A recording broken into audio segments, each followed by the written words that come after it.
अस्सलाम वालेकुम दोस्तों, आज की वीडियो में आप सीखेंगे कोरल ड्रा में shape tool, smooth tool, smear, trail, attract, ripple, smudge and roughen tool. तो चलो दोस्तों स्टार्ट करते हैं शेप टूल से।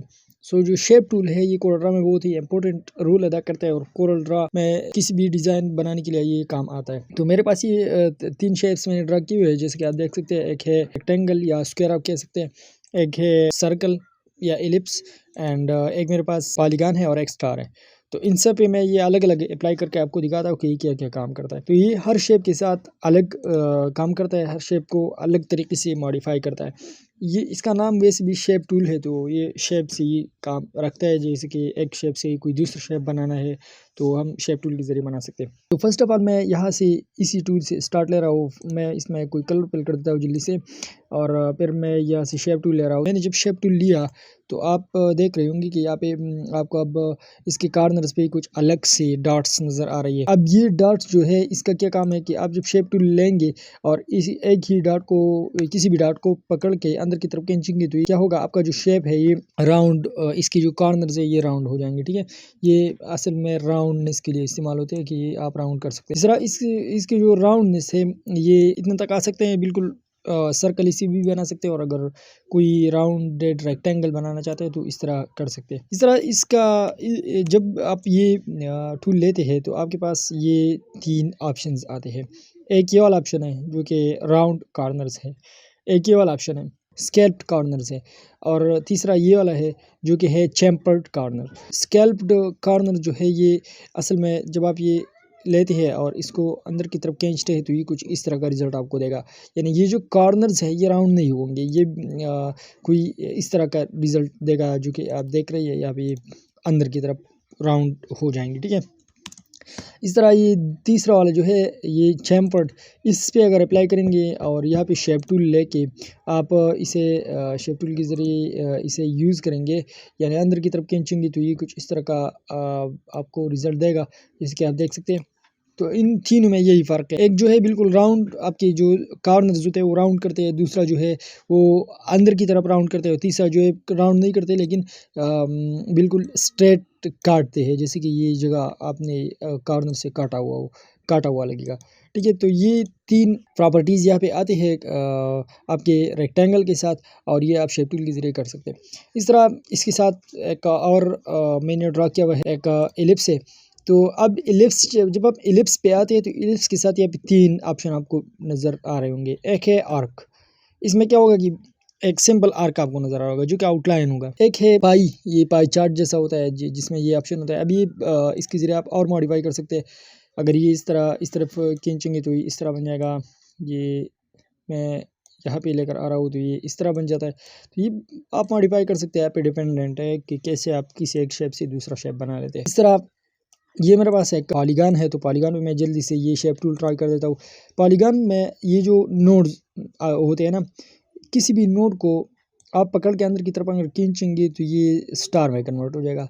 इस तरह अगर इसे बाहर की तरफ खींचेंगे, इस तरह खींचेंगे तो ये कुछ और शेप आपको दे देगा। इस तरह अगर आप का जो ये पॉलीगॉन है इसकी साइड्स आप बढ़ा दें, यहाँ से इसकी साइड्स यहाँ से आप बढ़ा सकते हैं, या यहाँ से मैंने इसके साइड्स बढ़ा दिए। अब मैं इसको अंदर की तरफ खींच रहा हूँ। ठीक है, ये मैंने अंदर की तरफ खींचा है।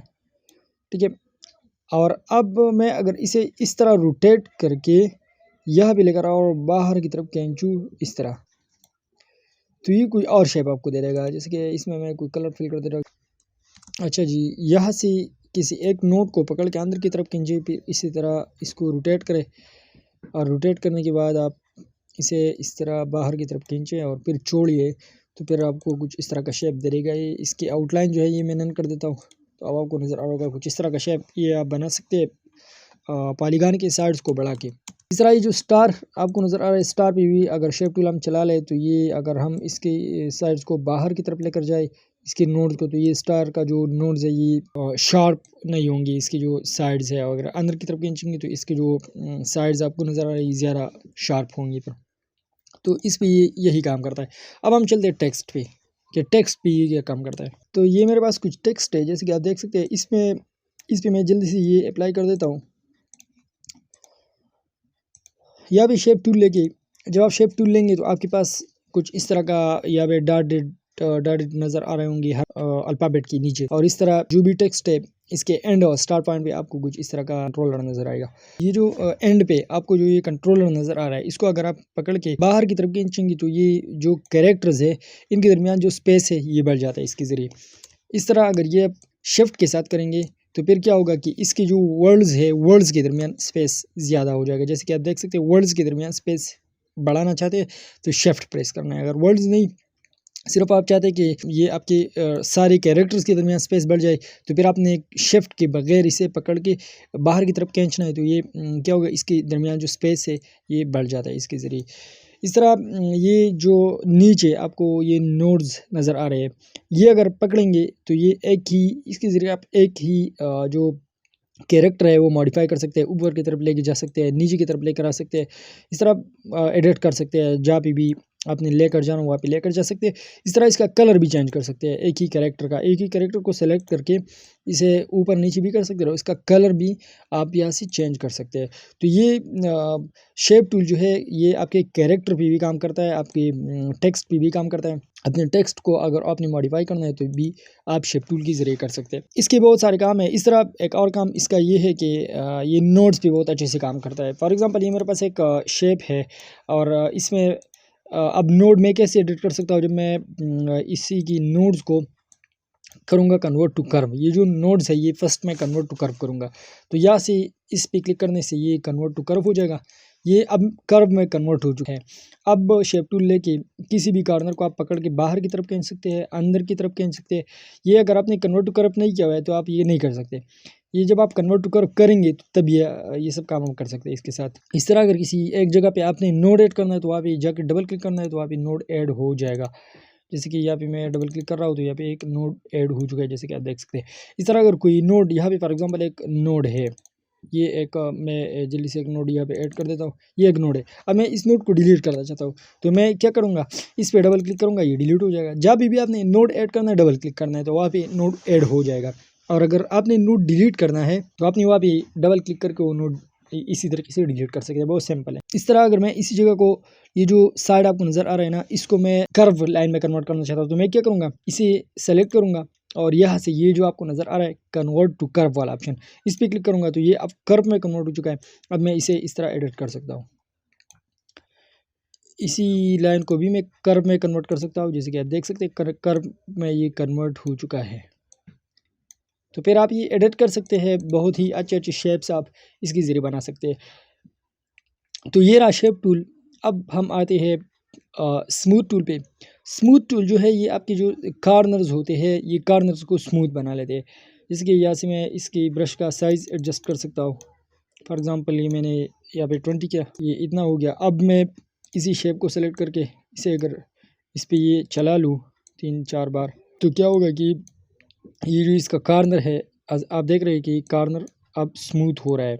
तो ये स्मूथ टूल जो है ये आपके कॉर्नर्स को स्मूथ बना लेते हैं, इसको स्मूथ करते हैं। ये जैसे कि आप देख सकते हैं कि ये कॉर्नर पहले बिल्कुल शार्प था, अब स्मूथ हो रहा है। इसके ज़रिए आप कर सकते हैं, ये स्मूथ कर सकते हैं। तो स्मूथ टूल का काम क्या है कि ये आपके जो कॉर्नर्स होते हैं ये बिल्कुल शार्प कॉर्नर है, जैसे कि आप देख सकते हैं। इस पे मैं अगर ये स्मूथ टूल इस्तेमाल करूँ तो ये क्या होगा, ये अब राउंड हो चुका है और ये स्मूथ हो चुका है। तो स्मूथ टूल के ज़रिए आप किसी भी कॉर्नर को स्मूथ कर सकते हैं। इस तरह स्मीयर टूल है, तो स्मीयर टूल जो है ये इस तरह का एडिटिंग आपको देता है। इस तरह का किसी भी शेप से दूसरा शेप बनाना हो तो कुछ इस तरह का एडिटिंग अगर करना हो तो ये स्मीयर टूल के ज़रिए आप कर सकते हैं। आपके नोड्स जो आपके शेप में नोड्स होते हैं वो बढ़ा लेते हैं, ये स्मीयर टूल का ही काम है। इस तरह इसके साथ ट्वेरल टूल है। ट्वेरल टूल जो है ये किसी भी कॉर्नर पे या किसी भी पॉइंट पे अगर आप क्लिक करके रखेंगे तो ये कुछ इस तरह का आपको रिजल्ट देता है। और ये क्लॉकवाइज भी देता है और एंटी क्लॉकवाइज भी देता है। जैसे कि ये क्लॉकवाइज दे रहा है, जैसे कि आप देख सकते हैं ये क्लॉकवाइज दे रहा है। अब मैं यहाँ से अगर इसे एंटी क्लॉकवाइज करूँ तो ये फिर आपको एंटी क्लॉकवाइज देगा। जैसे कि आप देख सकते हैं आप एंटी क्लॉकवाइज है, पहले क्लॉकवाइज था अब एंटी क्लॉकवाइज है। तो ये रहा आपका ट्वेरल टूल। इसके बाद है अट्रैक्ट एंड रिवल। तो ये जो अट्रैक्ट टूल है ये आपके किसी भी साइड को बाहर की तरफ लेकर जाता है। जैसे कि आप देख सकते हैं ये इस तरह करता है कि बाहर की तरफ आपके किसी भी नोट को बाहर की तरफ अगर ले जाना है तो इसके ज़रिए आप कर सकते हैं। इस तरह अट्रैक्ट टूल जो है ये आपके पॉइंट को अंदर की तरफ लाने के लिए इस्तेमाल होता है। जैसे कि ये कुछ इस तरह काम करते हैं। अगर आप प्रेस रख के, तो ये आप देख रहे होंगे कि ये अंदर की तरफ आपके पॉइंट को लेकर जा रहा है। इस तरह स्मज टूल है, तो स्मज टूल वैसे ये इतना काम नहीं आता, ये ऐसे आप किसी शेप पे इस्तेमाल कर सकते हैं। वैसे ये हमने पहले यहाँ पे स्मीयर टूल पढ़ा, ये स्मीयर टूल जैसा काम करता है। इस तरह इसमें लास्ट वाला जो टूल है ये है रफ एंड टूल। तो ये किसी भी सरफेस को अगर आपने रफ सरफेस बनाना है तो आप इसके ज़रिए बना सकते हैं। फॉर एग्जांपल ये मेरे पास एक सरफेस है और इसमें रफ बनाना चाहता हूँ, इसका जो ये साइड है ये, तो ये मैं रफ के ज़रिए कर सकता हूँ। ये मैंने लिया और यहाँ से मैं अगर इसे इस तरह खींचूँ, इसका साइज़ थोड़ा सा बढ़ाना होगा, हमें यहाँ से इसका साइज़ मैं बढ़ा लेता हूँ। फॉर एग्ज़ाम्पल इतना काफ़ी है। अब ये जूम करके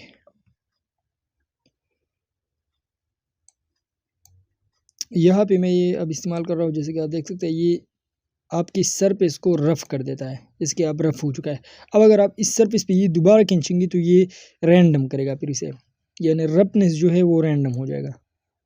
ये आप देख सकते हैं कि ये जो रफनेस है ये अब रैंडम हो चुका है। तो इस तरह को ये रफनेस अगर आप डालना हो किसी सरफेस पे तो आप ये कर सकते हैं रफ एंड टूल के ज़रिए। तो ये रहा हमारा आज का लेक्चर, जिसमें हमने पढ़ा shape tool, smooth, smear, twirl, attract, ripple, smudge and rough and tool.